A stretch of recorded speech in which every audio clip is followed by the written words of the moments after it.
World cup fever शुरू हो चुका है। वैसे तो पाकिस्तान में सभी लोग क्रिकेट एक्सपर्ट्स हैं, लेकिन क्योंकि कैमरा मेरे पास है इसलिए मैं आपको बताऊंगा कि असल में पाकिस्तानी टीम के साथ मसाइल हैं क्या। साथ में अगर आपको खतरा है कि वर्ल्ड कप की वजह से आपकी अज़दवाजी जिंदगी में मसाइल पैदा हो सकते हैं तो उनको कैसे अवॉइड या फिक्स करना है वो भी इस एपिसोड में पता लगेगा। मेरा नाम है अली आफ्ताब सईद और यह है पटारी टॉप 5।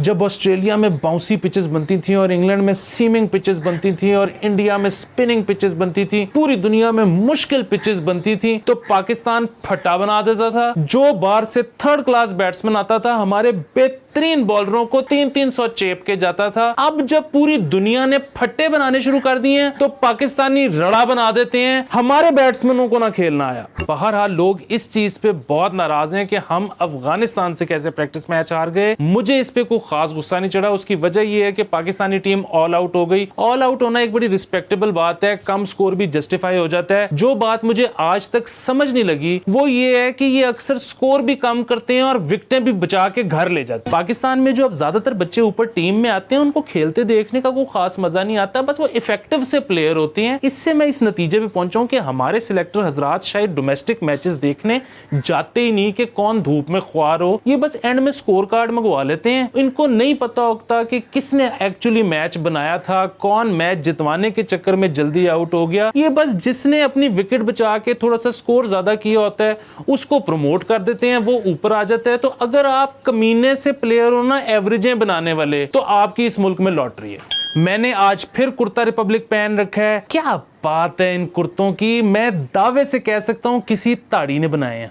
एपिसोड के शुरू में मैंने आपको कहा था कि वर्ल्ड कप आपकी इस दवाजी जिंदगी को खराब ना कर सके, इसके लिए भी मैं आपको टिप दूंगा। तो बात यह है कि टिप कोई खास नहीं है। असूलन दोनों मियां बीवी को वर्ल्ड कप के मैचेस देखने का शौक होना चाहिए। नहीं भी है जिसको तो उसको दूसरे बंदे को तंग नहीं करना चाहिए। अगर वो करता या करती है तो फिर कुछ भी नहीं हो सकता, फिर तलाक तो तलाक ही सही। तारीख गवाह है कि मैंने जिंदगी में कभी किसी को गाली निकालने से नहीं रोका, लेकिन there is a first time to everything. मैं देख रहा हूं कि आप में से कई लोग ऐसे हैं जिनकी भड़ास पाकिस्तानी बॉलर्स को गालियां निकाल के खत्म नहीं हो रही। ठीक है, आप अजहर महमूद तक चले जाएं, वहां पे भी बात ना बने तो आप और पीसीबी तक चले जाएं, लेकिन ट्विटर पे कई हजरात ऐसे हैं जो अजहर महमूद साहब की अहलिया को गालियां निकाल रहे हैं। मतलब उन बेचारी को तो मोस्ट प्रोबेबली ऑफ स्पिन और लेग ब्रेक का भी फर्क नहीं पता होगा, उनको बेशक ना निकालें गालियां। पाकिस्तानी बल्लेबाजों के लिए सबसे जरूरी पैगाम यह है कि आपके कान में कई लोग इस तरह की बातें करेंगे कि शुरू में बस विकेटें बचा लो, एंड में स्कोर कर लेंगे।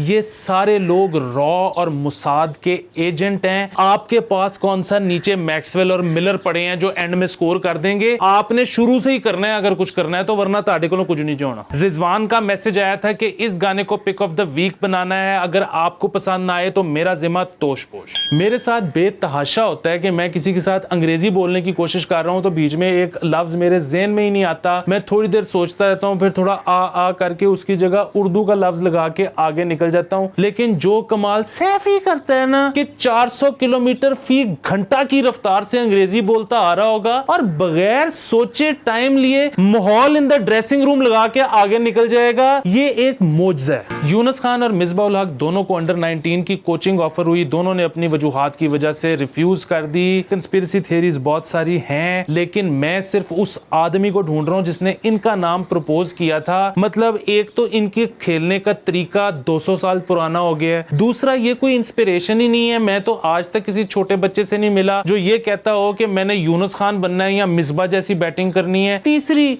चले आप डेविड की तरह रख लेते कि अगर टेक्निकली बड़ा कोई करेक्ट होता, वो भी नहीं है। और ये चीफ सिलेक्टर वाला तो निजाम ही गलत है। एक से ज्यादा सिलेक्टर्स एक लेवल के होने चाहिए। पाकिस्तान में किसी को किसी भी चीज का चीफ बना दो तो उसके बाद बस फिर अल्लाह ही हाफिज है। मैं कुछ स्टैट्स में बहुत ज्यादा अच्छा नहीं हूं, लेकिन मेरे ख्याल में पाकिस्तान की नेशनल टीम ने अमूमन देसी कोचेस के होते हुए बेहतर परफॉर्म किया और वजह उसकी कोई नहीं, बस हादसाती तौर पे। मेरे कहने का मतलब ये है कि ये जो आप गोरा कोच इतना महंगा लेके आते हैं इसको अंडर 19 पे लगा दिया करें। नेशनल टीम में तो जब तक बंदा आता है वो भाई हो गया होता है, उसकी आदतें नहीं बदलती। खुदा का वास्ता है दुबई से जान छुड़वाएं, जब तक पाकिस्तान में क्रिकेट बहाल नहीं होती किसी बेहतर जगह को अपना होम ग्राउंड बना लें। ये जो लोग हैं ना जो कहते हैं जी नहीं हमें कंडीशंस बड़ी सूट करती हैं, हम ज्यादा जीतते हैं, या ये कि जी उनको मैच फीस के कम पैसे देने पड़ते हैं। ओ भाई शहर की हालत देखो, गली मोहल्लों में तो आखिरी दफा पता नहीं कब क्रिकेट देखी थी, पिछले 1-2 साल से तो मैंने LCCA ग्राउंड में क्रिकेट होती नहीं देखी। और ये खाली स्टेडियम तोप ग्लैमर लेस किस्म का काम नहीं चल सकता, बच्चे शिफ्ट हो जाएंगे वरना सारे के सारे फुटबॉल पे। इकराम भाई का बल्ला ही सीधा करा दे यार मैं तो वट्टे मारता हूँ। फिर रहने दे।